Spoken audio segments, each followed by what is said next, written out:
માલધારી સમાજનો મહાસંગમ અને આવું અદભુત દ્રશ્ય ઇતિહાસમાં હું પહેલી વાર જોઉં છું। એક કી સાથે તમામ વાળા ભેદ ભૂલીને સૌ એક સાથે ભેગા થયા હોય એવું અદભુત સંમેલન, એક પ્રકારનો મહાસાગર હું જોઈ રહ્યો। અને આટલા ડિસિપ્લિનમાં બેસવું જ અઘરું છે। સવારે તમે વિચાર કરો, બહુ ટૂંકા ગાળામાં આ સંમેલન થયું। કેટલાક આગેવાનો મારી પાસે આવ્યો તો નામ નથી લેતો, એ નામ તો લેવા જાવ તો 25 થાય બધાના। એ બધા સાથે બેઠો ત્યારે મેં કલ્પના નહોતી કરી કે આવું સરસ સંમેલન થયું હશે। એમણે જયારે એવી વાત કરી કે માલધારી સમાજને અમારે બધા એક સંમેલન કરવું છે, તો મેં તું કરો સંમેલન, તો મને ખબર નથી। એમણે કહ્યું કે અમારે માલધારી એટલે એમાં બધા જ આવી ગયા, રબારી, ભરવાડ, આહિર, આયર બધા સમાજને ભેગા કરી અને મધ્ય ગુજરાતનું આ સંમેલન કરવું છે।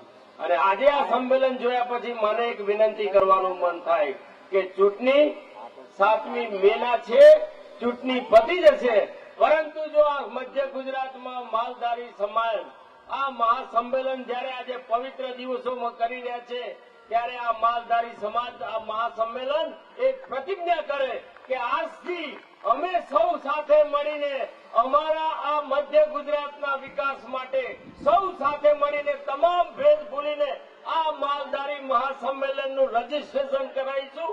અને આ માલધારી સમાજ સૌ સમાજને એકી સાથે એક તાતણે બાંધીને સરકારની સાથે રહીને, અને આપણે જાણીએ છીએ કે આ ગોવર્ધન પર્વત કોણે ઉચક્યો છે? ગોવર્ધન પર્વત તો નરેન્દ્રભાઈ મોદી સાહેબે ઉચક્યો છે। જયારે ઇન્દ્રની સામે લડાઈ થઈ અને ઇન્દ્રની સામે લડવાનું થયું ત્યારે એ ગોવર્ધનને ઉચક્યો, ત્યારે બધાને કહ્યું કે તમે પણ તમારી લાકડીનો ટેકો આપો। આજે દેશમાં આતંકવાદની સામે, ભ્રષ્ટાચારની સામે, તુષ્ટિકરણની સામે જો કોઈએ ગોવર્ધન પર્વત ઉચક્યો હોય તો નરેન્દ્રભાઈ મોદીએ ઉચક્યો છે। આપણે તો માત્ર ટેકો કરવાનો છે। આપણે તો આ સમાજની સાથે રાખીને, સમાજને સૌને સાથે રાખીને જે પ્રકારે સમાજમાં છેલ્લા 10 વર્ષથી આર્થિક સામાજિક પરિવર્તનના આપણે સૌ સાક્ષી બન્યા છે।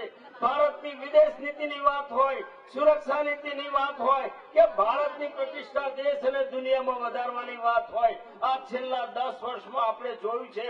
ત્યારે જેને આ ગોવર્ધન પર્વત ઉચક્યો છે ને એને ટેકો કરવા માટે આવું મહાસંમેલન થયું છે।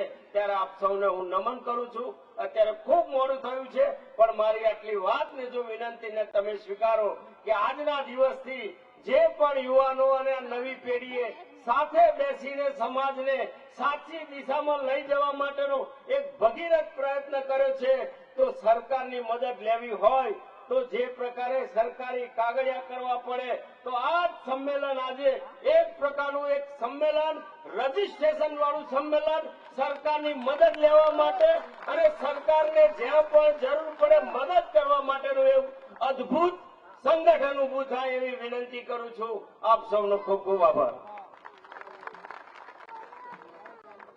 આપણે સૌ જય ઘોષ કરીશું, ભારત માતા કી।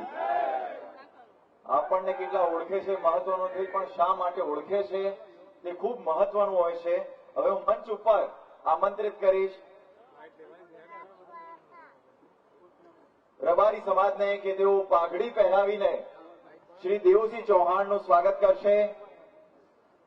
રબારી સમાજના આગેવાનો, તેમને વિનંતી કે તેઓ પાઘડી પહેરાવીને